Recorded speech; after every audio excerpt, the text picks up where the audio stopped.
Hey, today's question is from Nikita Yampolski from Zug, a town nearby. I'm living in Zurich, so it's in Switzerland. And the question is, how did you make sure your model is scalable and is the right fit to the customer pain? Think lean. Okay, so as usual, got my notes, and I don't believe you need to have both. You could definitely, the most important one is that you fit the customer's need. Because if you don't, it's fine to have something scalable that no one wants to use. It's basically called a developer trying to do a business. Basically, you can do something that doesn't actually scale, like consultant, for example. They would go ahead and then try to help solving specific problems. But the model won't be that scalable. They need to clone themselves, and as far as I know, maybe we can clone humans, but probably not a very easy process to put in place. In order to fit customers' needs, you need to listen very well, and you need to provide a solution that they actually want to buy, because otherwise you have nothing. So you could have that as a consultant, that's fine. Actually, I even think that at the beginning, it's much better to focus purely on your consumer needs rather than trying to scale. One of the biggest pitfalls I see is people trying to scale way too early in the process, and so they don't really understand exactly what the customer needs gonna be, and they go way too far into one direction. So if you're thinking about lean, it doesn't matter, just try to fulfill customers' expectations before even going to try to scale anything. A fantastic example I hear like so many times is people willing to do a double-sided market. It's like, hey, I'm gonna put this website in place, and then we're gonna have people posting whatever, one side of the market, and then people searching for whatever, the other side of the market. And it always, in their mind, is a solution of a platform. But the reality is that they don't really know how to kick things up.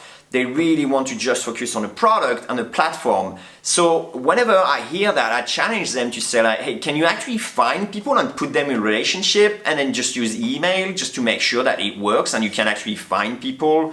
And it's very difficult because in their mind it only works at a certain stage when you already have like some people on the platform and so on, but they don't really know how to kick things up, how to sparkle the beginning of the business. But this is a great example. Start with email. If you can make that work with email, then later on, it could be a mailing list, register to my mailing list for interest, and then I send you every week, some ads.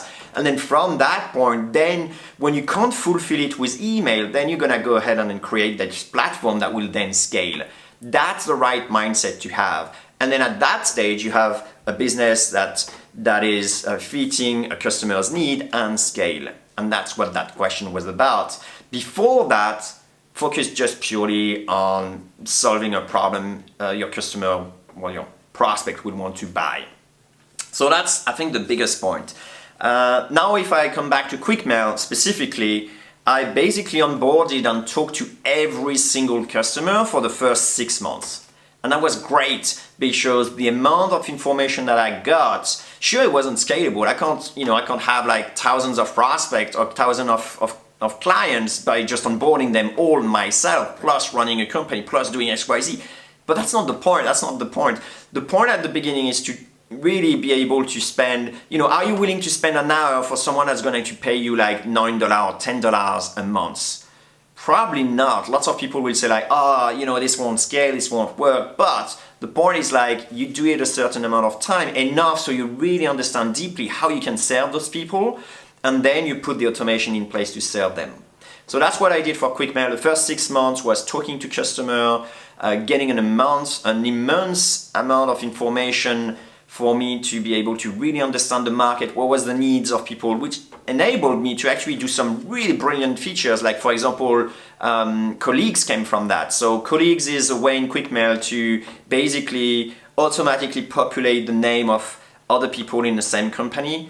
So for example, if there is Joe, Jack and John in a company and then you send an email to Jack, you can then use the colleague tags to get Joe and well, the two other that I mentioned. The point is that those features came out from listening to people. Same, import from Google Drive. Why? Because I realized that some people really didn't actually exchange files. They were like all working collaboratively with files with their VA, and they didn't want to keep on exchanging CSV file. So all those things actually come from listening to your people. You can definitely get secondhand feedback, which is like they use it and then you hope they will give you back feedback.